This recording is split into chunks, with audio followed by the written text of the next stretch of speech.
প্রতিদিন সকালে স্নান সেরে পবিত্র মনে তুলসী গাছের গোড়ায় জল ঢালা ভারতীয় সনাতন সংস্কৃতি ও জীবনধারার এক অবিচ্ছেদ্য অংশ। হিন্দু শাস্ত্র অনুসারে তুলসী গাছকে কেবল উদ্ভিদ নয়, বরং সাক্ষাৎ লক্ষ্মী দেবী হিসাবে গণ্য করা হয়। প্রতিদিন নিয়ম মেনে তুলসী গাছে জল অর্পণ করলে সংসারে সুখ শান্তি বজায় থাকে এবং আর্থিক অনটন দূর হয় বলে বিশ্বাস করা হয়। মনে করা হয়, তুলসী তলায় জল ঢালার সময় যদি ভক্তি ভরে প্রার্থনা করা হয়, তবে গৃহের বাস্তু দোষ কেটে যায় এবং অশুভ শক্তির বিনাশ ঘটে।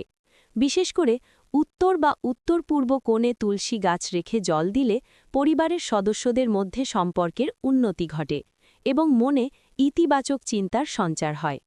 আধ্যাত্মিক বিশ্বাসের পাশাপাশি প্রতিদিন তুলসী গাছে জল ঢালার পেছনে গভীর বৈজ্ঞানিক ও স্বাস্থ্যগত কারণও বিদ্যমান। তুলসী গাছ ২৪ ঘণ্টার মধ্যে প্রায় ২০ ঘণ্টাই অক্সিজেন নির্গত করে এবং চারপাশের বাতাসকে দূষণমুক্ত রাখতে সাহায্য করে। নিয়মিত জল দেওয়ার ফলে গাছটি যখন সতেজ থাকে, তখন এর থেকে নির্গত হওয়া ঔষধি গুণসম্পন্ন বাতাস মানুষের শ্বাসকষ্ট বা সাধারণ সর্দি কাশির প্রকোপ কমাতে সাহায্য করে।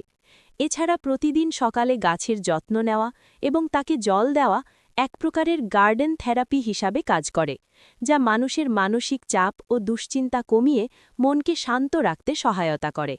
জল ঢালার সময় গাছের মাটি থেকে যে সুবাস নির্গত হয় তা স্নায়ুর প্রশান্তি ঘটায়। তবে তুলসী গাছে জল দেওয়ার ক্ষেত্রে নির্দিষ্ট কিছু নিয়ম মেনে চলা জরুরি, যা ভিডিওর দর্শকদের বিশেষভাবে আকর্ষণ করবে। সাধারণত সূর্যোদয়ের সময় বা সকালের রোদে জল দেওয়া সবচেয়ে বেশি ফলদায়ক। শাস্ত্রমতে রবিবারে এবং একাদশী তিথিতে তুলসী গাছে জল দেওয়া নিষেধ, কারণ ওই দিন দেবী তুলসী বিষ্ণুর জন্য ব্রত পালন করেন বলে প্রচলিত বিশ্বাস রয়েছে। জল দেওয়ার সময় তামা বা পিতলের পাত্র ব্যবহার করা শুভ বলে মনে করা হয় এবং পূর্ব দিকে মুখ করে জল অর্পণ করলে মনের একাগ্রতা বৃদ্ধি পায়। পরিশেষে বলা যায়, প্রতিদিন এই ক্ষুদ্র কাজটি আমাদের জীবনকে কেবল ধর্মীয়ভাবে সমৃদ্ধ করে না, বরং আমাদের সামগ্রিক স্বাস্থ্য এবং পারিবারিক পরিবেশকেও সুন্দর ও পবিত্র করে তোলে।